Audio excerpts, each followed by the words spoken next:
If you're suffering with pelvic prolapse, one of your biggest concerns may be, is this going to get worse?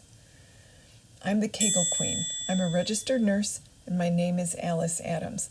In this video, we'll talk about what can make prolapse worse, whether we're talking about a prolapsed uterus, or a prolapsed bladder, known as cystocele, or a rectocele, a prolapsed rectum.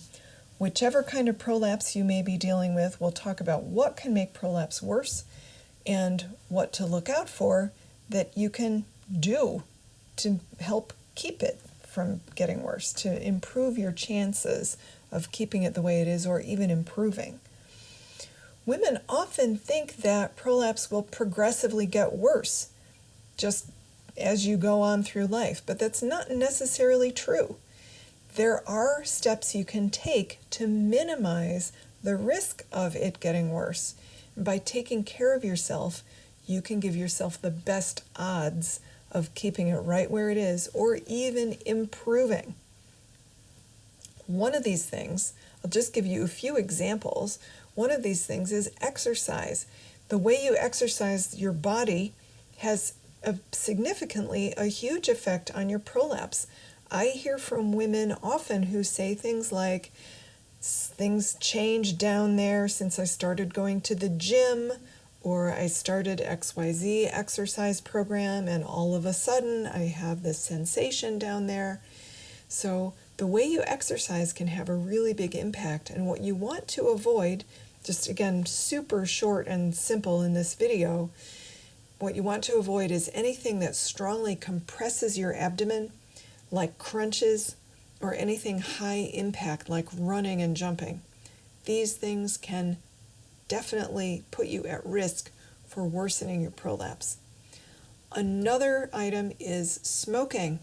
Smoking not only predisposes you to cough, which puts the wrong kind of pressure on your prolapse and that coughing can literally push it out, but also the chemicals, the smoking itself changes your body chemistry and makes your connective tissue that helps hold your organs there less elastic and more brittle, and that can contribute to prolapse too. Another couple examples, if you have excess body weight, that can put you at risk for prolapse or impair your ability to heal a prolapse that you already have. And one more thing, nobody likes to talk about it, but it's a huge issue, constipation. If you're pushing and straining, especially if it's on a regular basis, but even if it's only once, sometimes women say, this never happens to me, but I had constipation, I was pushing, and then I felt this pop, and there's a prolapse. All that pushing is really, really harmful for prolapse.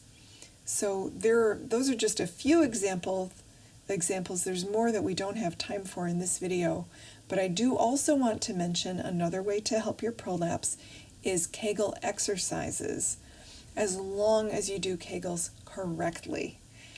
Kegels are often done incorrectly.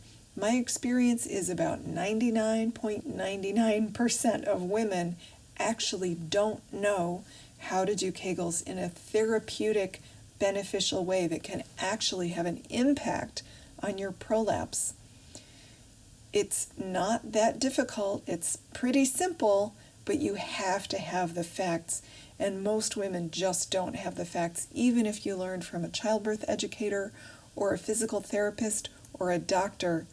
Almost no one that I've talked to in the years and years that I've been doing this work has actually had the facts about Kegels. And for me to find the facts was kind of a big project. To find out more about all of that and how Kegels can help you with your prolapse, including some awesome success stories, please visit kegelqueen.com. I'm the Kegel Queen, and I'm here to help.